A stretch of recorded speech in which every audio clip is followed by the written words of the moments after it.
My parents had a maths tutor for me because they wanted me amazing at maths. I was pretty good at numbers, and I'd have this tutor and he'd tell me that, he goes, the reason that you're struggling with the next question is because you're always worried about what your parents think. And that really stayed in my head. I was just like, wow, so as long as I'm trapped by what my parents think, I can actually never find the answers to the real questions of life. Most of us just throw ourselves into the deep end and then try swim and figure it out. The problem is we all went to normal schools that try to put stuff in us rather than take stuff out of us. You know, you were told at school that you weren't very good and you weren't good at English, and now you have a New York Times bestseller, right? And it's like no one noticed that potential inside you. No one noticed that, oh, Lewis was really creative. And you're not the only person. There's so many people who feel like that. So the modern schooling system didn't extrapolate your self-actualization, your element, and just try to put maths, English, science inside. So the point is that you're trying to get to such a strong foundation that when you interact in the world, you're going with a sense of strength, fuel, energy to make a difference. Rather than going into the world and then going, oh my God, where am I, trying to figure it out.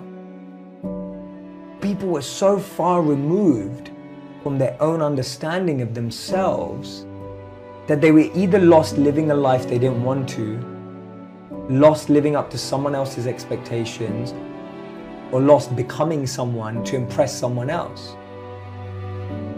How many of you have a crazy dream or a crazy goal? I want you to write out in the comment section, what is your crazy dream? The dream that keeps you up at night is the real dream you should be chasing. But to chase that dream, to find that dream, to make that dream a reality, you need a strategy, right? A dream without a plan is just a wish. Tony Robbins said that, right? A dream without a plan is just a wish.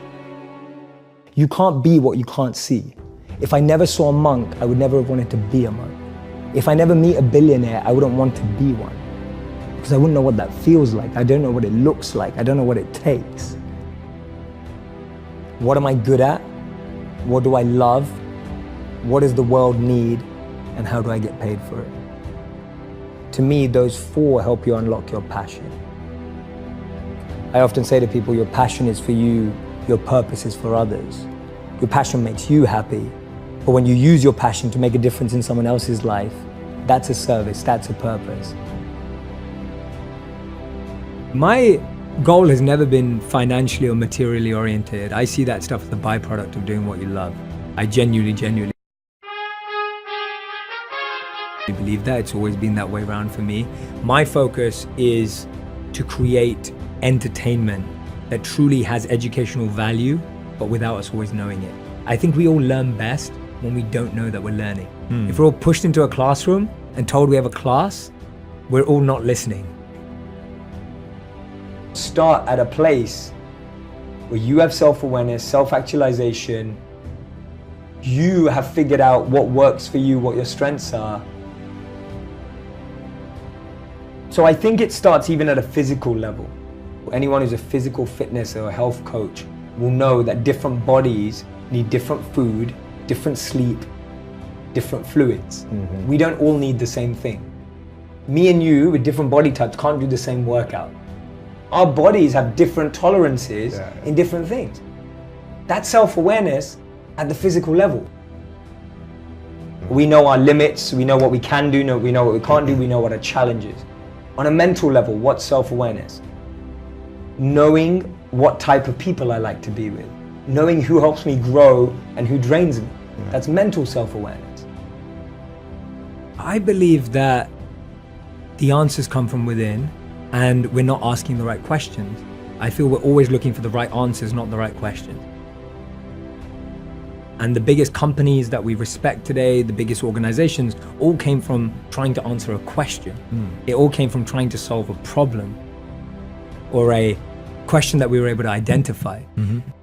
So my work comes from a very simple study that I read that said the most successful people in the world choose education over entertainment.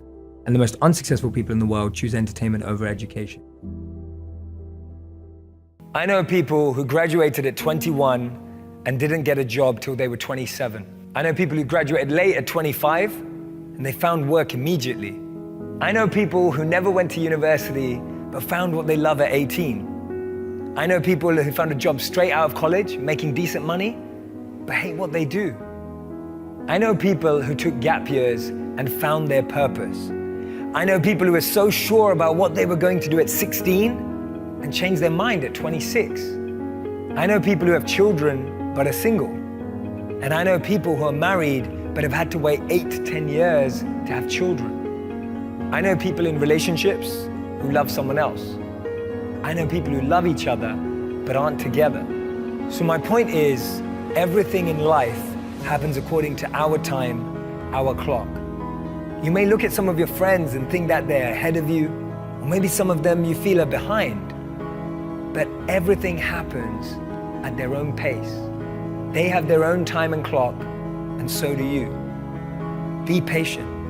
At age 25, Mark Cuban was a bartender in Dallas. It took till 32 for J.K. Rowling to be published for Harry Potter after being rejected by 12 publishers. Ortega launched Zara when he was 39. Jack Ma started Alibaba when he was 35. Morgan Freeman got his big break at 52. Steve Carell only got his break after 40 years old. Virgin was started by Richard Branson at 34. Getting your degree after 25 is still an achievement. Not being married at 30 but still happy is beautiful. Starting a family after 35 is still possible. And buying a house after 40 is still great. Don't let anyone rush you with their timelines. Because as Einstein said, not everything that counts can be counted, and not everything that's counted truly counts. And this is the most important thing.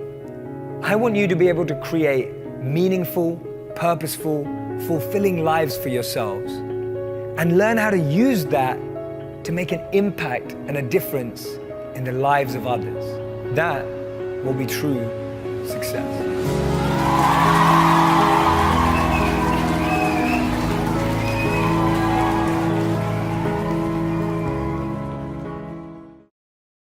Priority is on the root of things, not the leaf or the symptoms. You're not dealing with your challenges at symptomatic level. You're dealing with it at root level, right? People say, oh, if you're stressed out, just take a stress pill. If you're stressed out, just go to get a massage. If you're stressed out, just relax, watch Netflix and chill. But all that's doing is pacifying you, escape for that hour, 2 hours, maybe a week. But going to the root of it and learning how to change your breath means you can manage any situation in life. Always go to the root. It will take longer, but it will last longer. Always go to the root. Cut down the root of that weed in your heart. Cut down the root of that weed in your mind. Don't just let it grow and kind of water a little bit and snip, cut a bit. Just really go to the root and just knock it out. Get rid of it. Get a big axe and cut it down. The biggest weeds that we all get is on our intention. So when I say intention, I mean my current intention is to use everything I've been given, everything that I have, in the service of others. But every day that intention, which is a beautiful little plant that's growing, gets weeds around it. No, do it for the money. Just do it for the fame, do it for the followers, do it for this. All these weeds are like going around my real intention every day.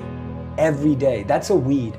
A weed is the intention that you don't want. And the problem is, sometimes you've let it grow so much, the weed looks like the plant. And you start believing it's the same thing. I've always had friends who are older than me. And I could see a lot of them in the most successful careers, successful jobs, beautiful partners, whatever it was. But I saw a sense of lack of fulfillment, meaning, and purpose in their lives. And I've always been an observer, and I would see these people who are like 5 years older than me, 7 years older than me, maybe 10 years older than me. And I'd be watching them and go, is that the life I want? And often the advice I give to people today is fast forward where you are, look at yourself in 10, 15, 20 years' time, and ask yourself the question, is that where I want to be? I think it's Thomas Edison who says, when you feel you've exhausted every option, remember you haven't. And Einstein said, if you judge a fish by its ability to climb a tree, it will spend its whole life believing that it's stupid. And too many of us are fish trying to climb a tree. Too many of us are monkeys being taught how to swim. Too many of us are lions being taught to live like cats. We're not getting to live in our element. Live in that element that you've naturally been given. Don't try adopt another. You know, we've all got a special genius inside of us.